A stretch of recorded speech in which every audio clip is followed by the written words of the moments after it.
Scribble Stones, written and illustrated by Diane Alber. This story is about one happy stone who was grey and round and really alone. He lived with the others, all stacked in a pile, and waited calmly with a large friendly smile. Each stone had a purpose, but it wasn't known yet.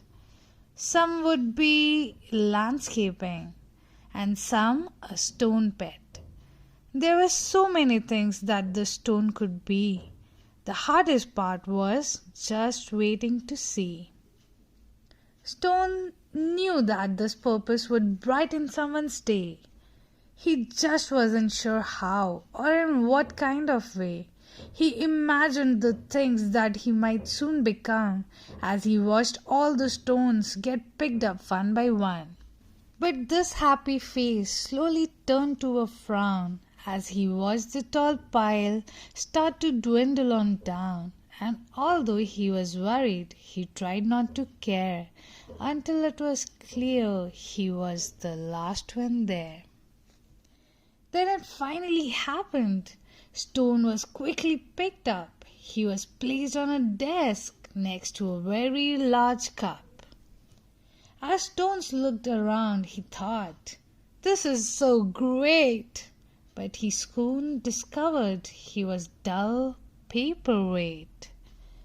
"I'm supposed to bring happiness and not hold paper still.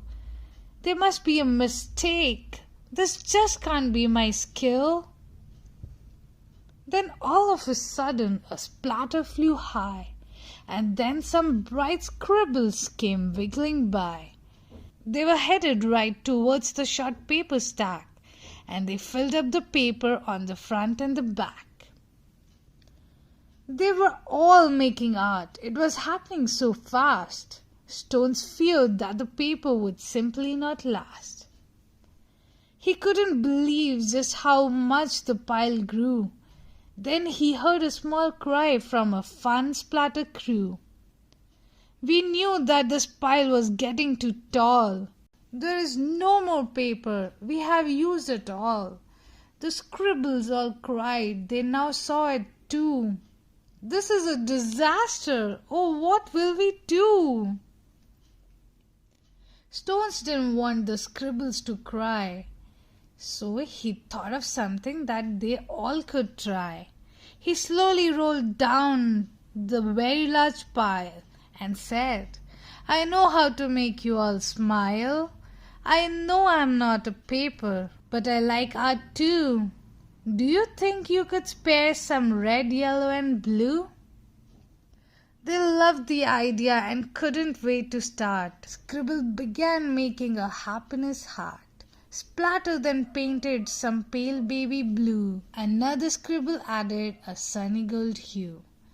It didn't take long before more stones showed up, and soon the line grew behind the large red cup. To Stone's surprise, he was picked up once more. He had never heard of this happening before. More art was added, and he was on his way to become a small gift to brighten someone's day. Nearby, another stone's journey had begun. He was spreading such happiness and having great fun. Every time he traveled, someone added their part. Sometimes just a scribble, sometimes fancy art.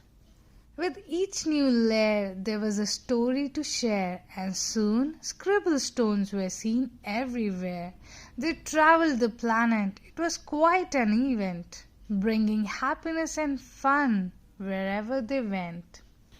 Now thousands of stones inspire creativity each day, all because of a paperweight with a will and a way. Please subscribe to my channel.